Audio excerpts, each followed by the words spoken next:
I still remember a speech that Steve Jobs gave at a university regarding passions. He said, "You gotta find what you love. The only way to do great work is to love what you do. If you haven't found it yet, keep looking and don't settle." It sounds simple. After all, it's been passed around so often that it has become a common phrase that we need to find our passion before we find our dream job. And it makes sense, but it's not entirely true. For example, Steve Jobs' original goal was not to change the world of technology we live in today. He and his pal just wanted to make enough money by selling circuit boards, and one thing led to another. Before he knew it, Apple was created. In the end, it's not really what your passions are, but what you dedicate your skills to. There's a 40-year study known as the self-determination theory, which means if you're good at something, like really good at something, chances are you feel passionate about it too. And if you invest your time into a skill you want to learn about and become really good at it, you gain a sense of control over it and yourself. Although we have a variety of things we enjoy doing, it's the skills that let us be in control of the situation that makes us feel special. It's feeling that we have the capabilities to control something and we're good at it. For anyone who's a Breaking Bad fan, part of the main reason Walter White, who's the main character, gets so deep in the drug business is because he was good at it and it made him feel alive. But we're not trying to persuade people in that field, so we'll drop it right now. A problem many people face is trying to determine what their passions are in the first place. They spend years trying to figure out what their special talent is. But like a house, you have to hone and build those skills yourself. This is the beginning process of taking control of your passions and making it yours. Back when I was a child, I needed some extra money so I could buy this video game I wanted at the time. Of course, I didn't have the money to buy it, so I created a small candy business to help me raise that fund. I wasn't into business at the time, but I stuck with it to see where it would take me. And by the end of the week, not only did I make the money that I needed to buy the game, I had some more left over to buy some more candy for next week. But I remember it wasn't the game that excited me the most. It was the feeling of accomplishment that gave me a great feeling. It was knowing I could start something small, but build it up to reach my goals. I would have continued selling candy too, but the school eventually caught me and I had to stop. Now I will admit, there are people who find a career and a passion they originally had since childhood. After all, there's people like Bill Gates, Tiger Woods, and Michael Jordan who live as living examples. And let's not forget about our writers, professional athletes, and YouTube pranksters. But those are people who make the exception to the rule, and you might be someone like that too. But for the vast majority of the population, following their passion for playing Call of Duty or shopping at the mall isn't really going to help them that much. And I know, this isn't really the answer you wanted to hear.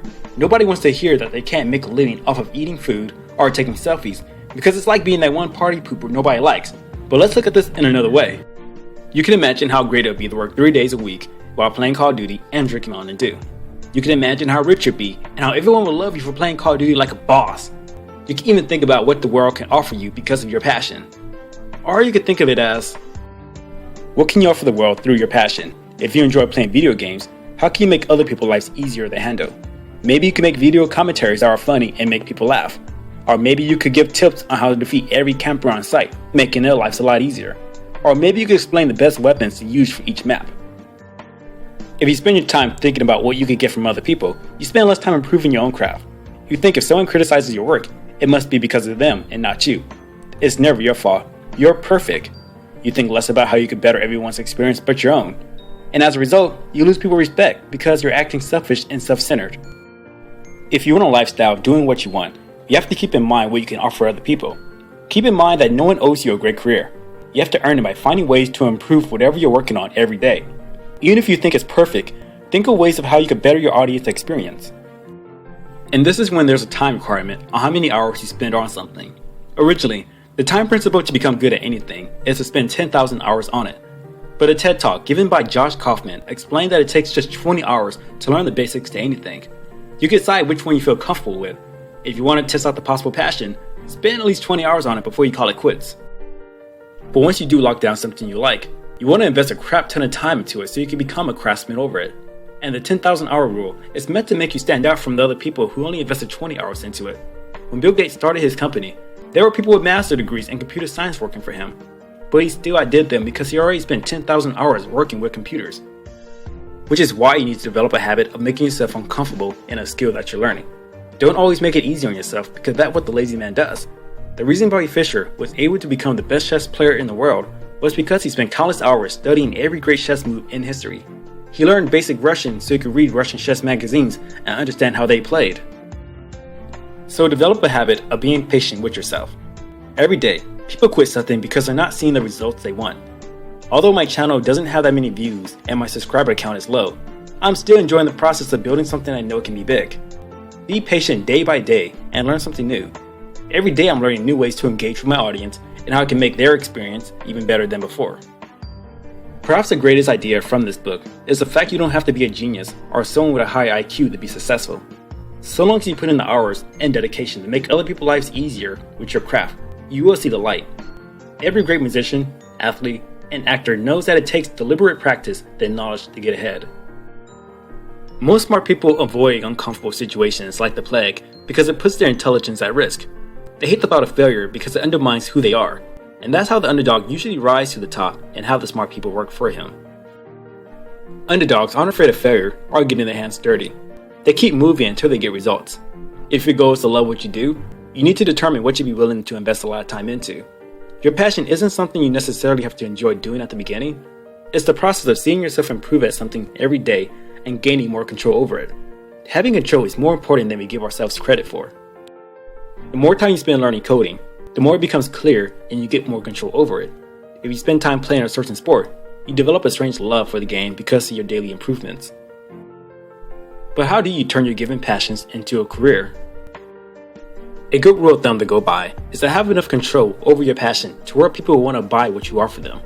When Bill Gates started off programming, no one really cared about the small little programs he created. It was until he reached the age of 15 when he and his friend Paul Allen sold a computer program to make people's lives easier for $20,000. But you don't have to be in that category. If you're an amazing Call of Duty player, offer Call of Duty private sessions to improve noob skills. Create t-shirts so you can build a following. Create an exclusive private tournament to see who could beat your score. The goal is to think of any special products that you know other people want to buy. But let's not forget about the mission. Even if you do find a passion you like and it's building you a great revenue, you'll eventually get tired of making that money.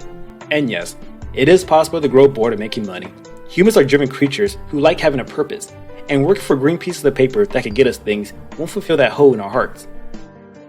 For example, people who spend long hours trying to think of the million-dollar idea aren't going to feel that same sense of joy as someone who spends long hours trying to find a cure for a disease, which is why you need to think of how you're helping the world with your passion, and what ways are you making the world a better place. But don't worry, having a mission is normally a process that's required once you reach a high revenue. When you start off on any passion, you don't have to think about how you're going to make the world a better place. It'll be too much to bear and you'll possibly overwhelm yourself.